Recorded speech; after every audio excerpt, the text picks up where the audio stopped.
Bonjour la communauté sportive du Sénégal ñu ngi nuyu ku ci nekk ci turam ak santam man la Momar Lo alias coach Momo tey maa ngi ñëw fii di waxtaan ak yéen ci nan la ñuy entraîner ci moment confinement bi ak Ramadan bi ñuy waaj a dugg si ma ànd ko sama jigéen muy Etou Nakhir bi nga xam ne moom ci domaine bien-être la nekk waaw di liggéey ci wàllu lekk lu baax ak aussi li ñuy traité suñu yaram te aussi ay bio naturel rek lay utiliser. ma leen di wax ne sport mën nañ ko def ci biir kër mën nañ ko def sax ci sa biir néeg ci moment bu ñu confiné ak moment bi nga xam ne Ramadan bi mi ngi ñëw avec les matériels du bord mooy avec notre propre poids du corps ak matériel yi nga xam ne mën nañ ko am ci kër gi mën nañ ci entraîner te incha allah ku ci nekk di nga ci gis say résultats. Ramadan ak sport Ramadan ak sport dafa am ñaari phase yu am solo yoo xam ne ñu bàyyi ko xel mooy nit woor di def sport. wala nit bàyyi ba dog ba pare def sport woor di def sport dafa am ay gàllankoor yu ci nekk tey ñaar yi nga xam ne laa leen bëgg a wax mooy tey boo wooree def sport doo am force pour def sport. deuxième conséquence bi mu am mooy tey mën nga ci jële hypoglycémie ku ko dégg mooy faible taux de sucre la principale source d'énergie du corps kon ñaari gàllankoor yooyu moo am ci nit koo xam ne mu ngi woor def sport mais nag ci processus lipolyse nga koy amee kon gars yi ñu bàyyi ko xel xam ne daal woor def sport am na jafe-jafe. beneen bi nga xam ne mooy nga dog ba pare di def sport kooku dañ lay conseiller 2 heures ou 3 heures après nga jël sa repas mën nga def sa sport mais noo koy defee sa mouvement d'habituel yi nga tàmm ngay def. éviter aussi dépenser trop d'énergie maanaam dem ba dépasser ses limites c'est à éviter incha allah loolu ku ko def rek xamal ni mën nga ci jëriñu parce que dafa ay trouble parce que première semaine bi wala deuxième semaine nu Ramadan bi ngay def sport di nga am tuuti trouble yan trouble ngay am di nga am jafe-jafe ci sa wàllu alimentation di aussi sa rythme sommeil aussi dina am jafe-jafe avec notre propre poids du corps. yeneen yi nga xam ne matériel yi ñu soxla tam am ci biir kër yi gis nga bouteille 1 litre 50 bi mën nañ ci liggéey mën nañ ci def renforcement mën nañ ci def cardio. lii c'est la corde à sauter la corde à sauter tey boo xoolee ñu bëri am nañ ko même buñ ko amul mën nañ ko def ak suñu propre poids du corps. kii tapis au sol la kii daf ñuy permettre ñu mën a def suñuy abdominaux suñuy gainage buñ ko amul tamit mën nañ dem ci suñu moquette yi defee ko.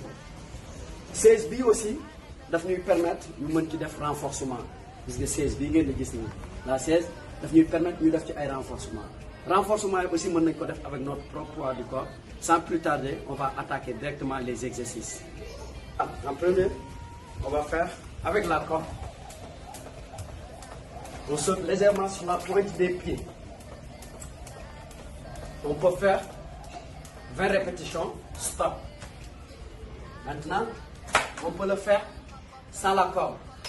Là, le fait de sauter, la corde.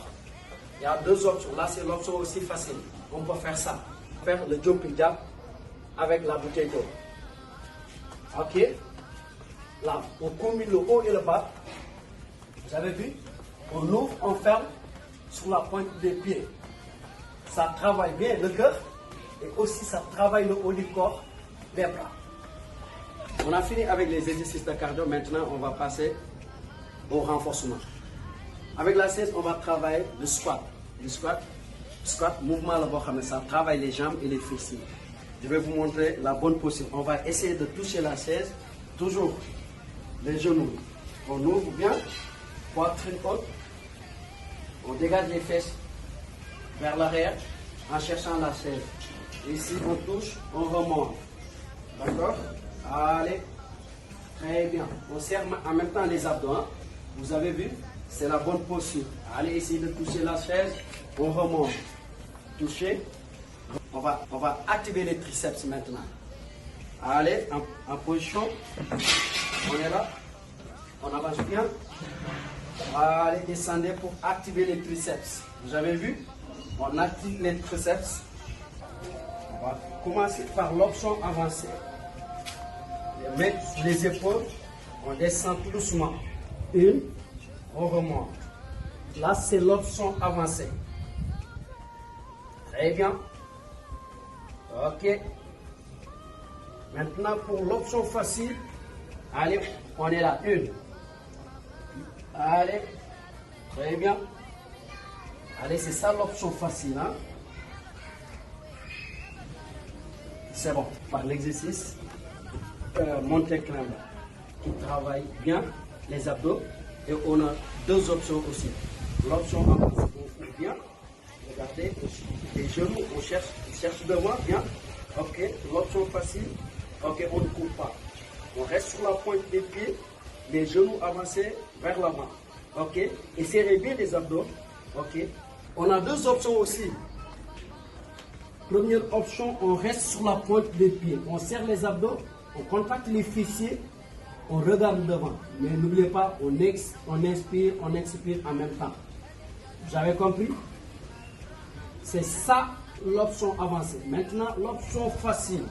On reste sur les genoux. Allez, sur la position de planche, on regarde devant. On serre toujours les abdos. Inspirez, expirez. Mais nag fii dañ leen di conseiller mooy ñi nga xam ne tàmmuñ def sport ñu koy def 3 fois par semaine. ñi nga xam ne tàmmuñ def sport en tout cas minimum am ngeen droit séance def ko 3 fois par semaine. ñi nga xam ne nag dañoo tàmm sport bëggee sport te aussi minimum maanaam 3 fois par semaine dañ ko xeeb mën nañ def du lundi au vendredi et gars yi ngeen di noppalu yaram dañ koy noppal le week-end samedi ak dimanche ngeen def repos total pour revenir en forme la semaine prochaine.